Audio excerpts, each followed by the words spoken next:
Hello students, इस video में हम इनकम फ्रॉम सैलरी का एक सम सीखने जा रहे हैं। तो देखिए, सम जो है वो आपकी स्क्रीन के ऊपर दिखाई दे रहा है। Mister D is working in a company at Ahmedabad as a manager a specified employee from the following details compute his taxable salary. नीचे देखो 1 to 11 11 पॉइंट्स दिए गए हैं। ये 11 पॉइंट्स को ध्यान में रख के हमें मिस्टर डी का जो भी टैक्सेबल सैलरी है वो कैलकुलेट करना है। तो हमें क्या करना होगा, उसका एक स्टेटमेंट बनाना होगा। तो स्टेटमेंट देखो आपके लेफ्ट साइड में, statement of income from taxable salary of mister D. ठीक है, तो एक एक से बाद एक हम पॉइंट लेते जाते हैं। सबसे पहला बेसिक सैलरी। बेसिक सैलरी कितना है? 6 लाख रुपये। तो नंबर 1 बेसिक सैलरी 6 लाख रुपये लिखेंगे। उसके बाद सेकंड पॉइंट है DA, dearness allowance 25% of basic salary. DA कितना है? जितना भी बेसिक सैलरी है उसका 25%। ठीक है, तो बेसिक सैलरी हमारा 6 लाख है, फर्स्ट पॉइंट में दिया है। तो 6 लाख का 25% हमें करना है। ठीक है, तो 6 लाख का 25% कितना होता है? 1,50,000, 1,50,000 रुपया। तो ये आपका डीए हो गया। उसके बाद नंबर 3 पर है एजुकेशन अलाउंस फॉर 3 चिल्ड्रन ₹9,600, यानी 3 चिल्ड्रन के लिए उसे इतना एजुकेशन अलाउंस मिला है। तो सबसे पहले तो हमें एजुकेशन अलाउंस जितना मिला है उतना लिख देना होता है, 9,600 रुपये। उसके बाद उसमें से एग्जेम्प्टेड वैल्यू जो भी है वो लेस करेंगे, डिडक्ट करेंगे। ठीक है, तो उसके 3 बच्चों के लिए उसे मिला है, 3 चिल्ड्रन के लिए, पर रूल के हिसाब से 2 बच्चों का ही माइनस होगा। तो रूल ये है कि 2 बच्चे का पर मंथ 100 रुपीज़ के हिसाब से माइनस होगा, और ईयर के मंथ होते हैं 12। ठीक है, तो 12 मंथ का 2 बच्चों के हिसाब से 2,400 रुपया जो है वो एग्जेम्प्टेड वैल्यू होगा। ठीक है, तो बाकी जो बचा वो आपका टैक्सेबल वैल्यू हो जाएगा 7,200। उसके बाद HRA, हाउस रेंट अलाउंस। देखो उसे HRA भी मिला है। तो HRA कितना मिला है? 8,000 पर मंथ। ठीक है, हमें पर मंथ का नहीं लिखना है, पूरे साल का लिखना है। तो HRA 8,000 रुपीज़ पर मंथ का मिला है। तो साल के 12 महीने के हिसाब से अगर आप HRA गिन लो तो 96,000 उस HRA मिला होगा।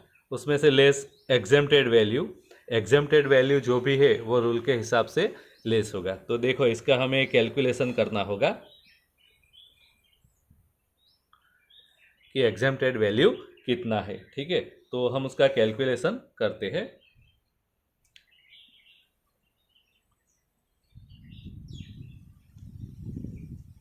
HRA, अभी HRA का रूल ये है कि HRA के लिए सबसे पहले हमें सैलरी फॉर HRA करना होगा। ठीक है,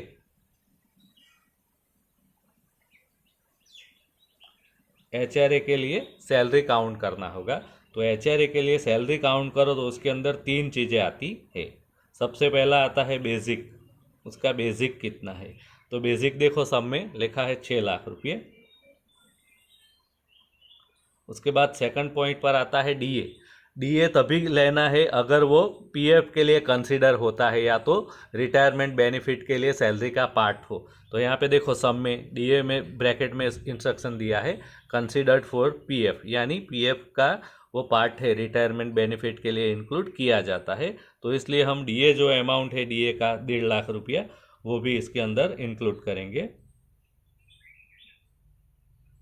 उसके बाद थर्ड पॉइंट आता है commission on sale. Commission on sale अगर सब में दिया गया हो, ठीक है, तो हमें लिखना है, नहीं दिया गया हो तो नहीं लिखना है। 8 नंबर के पॉइंट में दिया है पर वो खाली कमीशन है, तो ये कमीशन हम काउंट नहीं करेंगे। कमीशन ऑन सेल होगा तभी हम लेंगे, तो कमीशन हमें लेना नहीं है। ठीक है,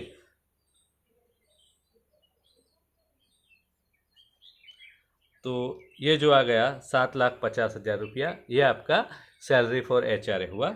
अब उसके रूल देखते हैं। HRA के जो रूल्स है, HRA का जो रूल है, सबसे पहला है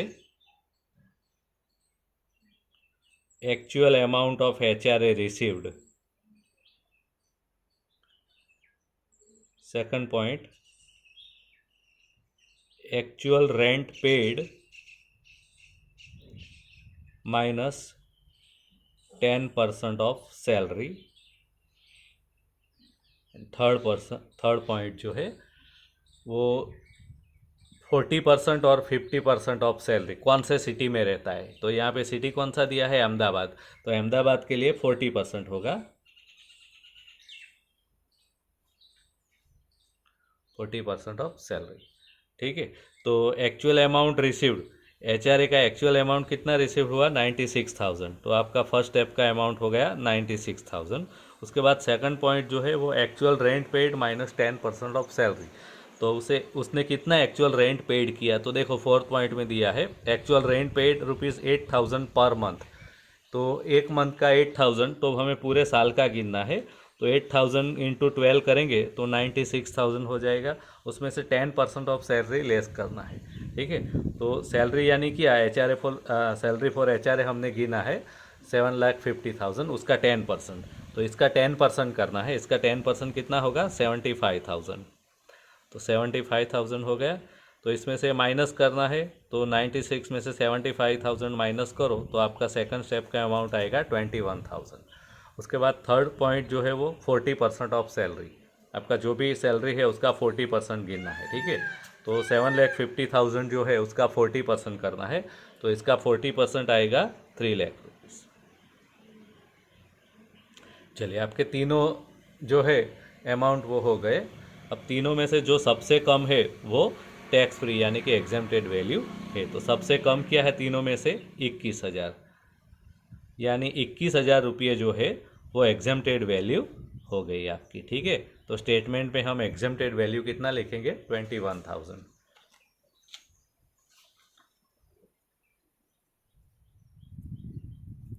21,000 एग्जेम्प्टेड एचआरए। तो 96,000 उसे मिला है, उसमें से 21,000 एग्जेम्प्टेड, यानी बाकी जो बचा 75,000, ये आपका टैक्सेबल वैल्यू हो गया। उसके बाद next point number 5, entertainment allowance. देखो एंटरटेनमेंट अलाउंस कितना मिला है, 20,000 रुपये। तो एंटरटेनमेंट अलाउंस जो अमाउंट है वो फुल्ली टैक्सेबल होता है। सो सीधा हम बाहर ही लिख देंगे 20,000। उसके बाद देखो next point, free lunch facility provided during office hours, यानी ऑफिस आवर्स में उसे लंच फैसिलिटी भी मिला है।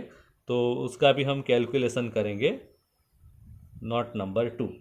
ठीक है। लंच के लिए हम कैलकुलेशन करेंगे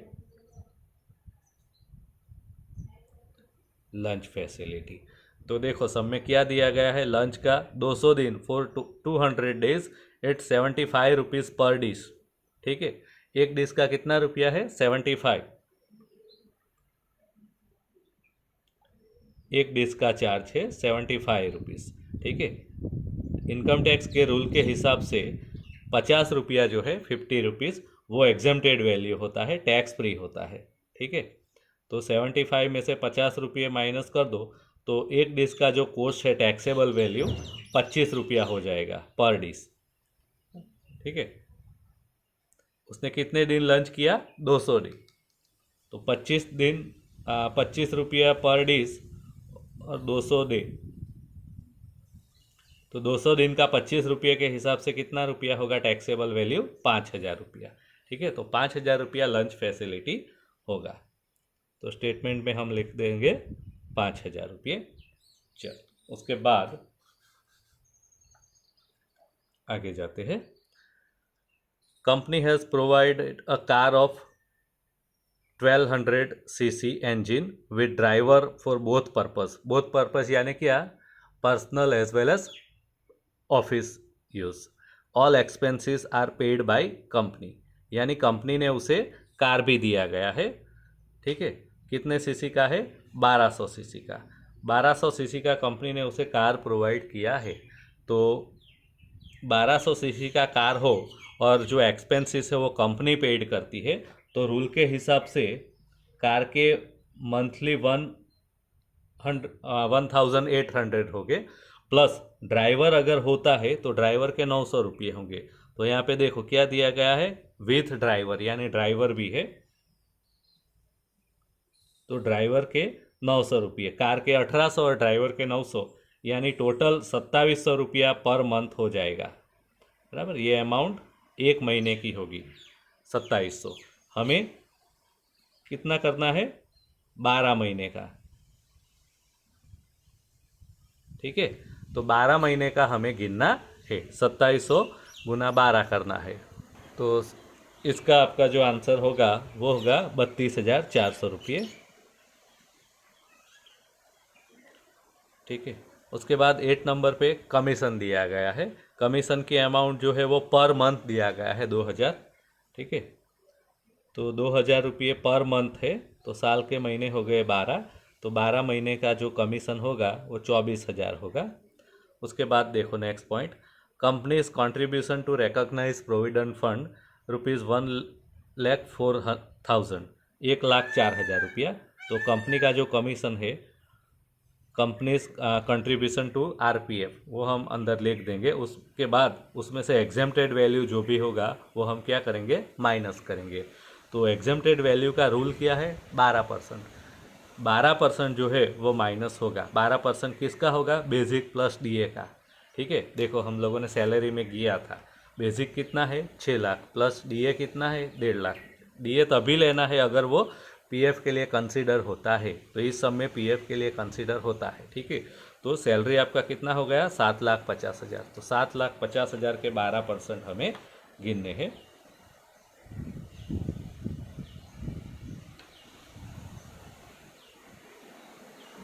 तो ये आपका आंसर आएगा 90,000, ठीक है।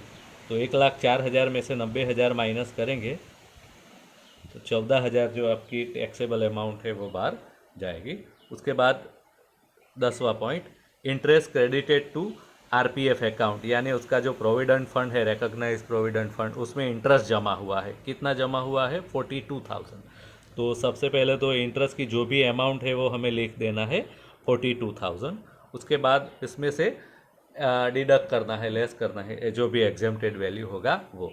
तो एग्जेम्प्टेड वैल्यू जो भी होगी वो हमें फाइंड करनी होगी। तो रूल जो है वो 9.5% का है, ठीक है। स्टूडेंट्स याद रख लीजिए, सभी सब में ये पॉइंट आता ही है। तो 9.5% किसके करने हैं, तो ये यहाँ पर हमें बेसिक का नहीं करना है, हमें फॉर्मूला बनाना होगा। देखो ये 42,000 किस हिसाब से मिले, 14% के हिसाब से। तो हमारी फॉर्मूला ये बनेगी 14% के हिसाब से 42,000, सो 9.5% के हिसाब से कितना होगा, ठीक है। तो इस तरह से आपका फॉर्मूला बनेगा। तो इसका आंसर आएगा 28,500, ठीक है। तो 42,000 में से 28,500 हम माइनस करेंगे, तो जो अमाउंट बचेगी 13,500 रुपये, वो आपका टैक्सेबल वैल्यू होगा, वो बाहर जाएगा। चलिए उसके बाद last point, professional tax paid by him यानी कौन, employee mister D. Professional tax paid by him ₹200 per month. अब प्रोफेशनल टैक्स जो कटा है उसकी सैलरी में से, वो सैलरी में ऐड नहीं होगा, लास्ट में माइनस होगा, लेस होगा। तो अभी ये पॉइंट लेना नहीं है। चलो तो अभी ये सम ख़त्म होने वाला है। तो जो भी एक इतने पॉइंट है 1 से 10, उसका हमें टोटल करना है, ठीक है। तो इसका टोटल जो हो रहा है वो 9,41,100, ठीक है। तो ये आपका ग्रॉस सैलरी हो गया सभी का टोटल, ठीक है। उसके बाद उसमें से लेस करना है सबसे पहला स्टैंडर्ड डिडक्शन। स्टैंडर्ड डिडक्स की अमाउंट जो होती है फ्रेंड्स, वो 50,000 रुपये फिक्स होती है। वो सम में आपको दिया होगा या नहीं दिया होगा, आपको लिख ही देना है हर एक सम में, ठीक है। उसके बाद प्रोफेशनल टैक्स, प्रोफेशनल टैक्स का जो इश्यू है वो लास्ट पॉइंट में दिया गया है, 200 रुपये पर मंथ दिया है। हमें पूरे साल का लिखना है, तो पूरे साल का कितना होगा, 2400 रुपये। कैसे, तो 12 महीने का 200 रुपये के हिसाब से गिनो तो 2400 रुपया हो जाएगा, ठीक है। तो आपका जो भी डिडक्शन है, 50,000 स्टैंडर्ड डिडक्शन, प्रोफेशनल टैक्स का 2400, दोनों मिला के 52,400, ठीक है। तो आपका ग्रोस सैलरी में से ये डिडक्शन जो हमें लेस करना है, तो आपका टैक्सेबल सैलरी मिलेगा। तो टैक्सेबल सैलरी जो आएगा वो आपका आएगा 8,88,700, ठीक है। तो इस तरह से ये सम ख़त्म होता है।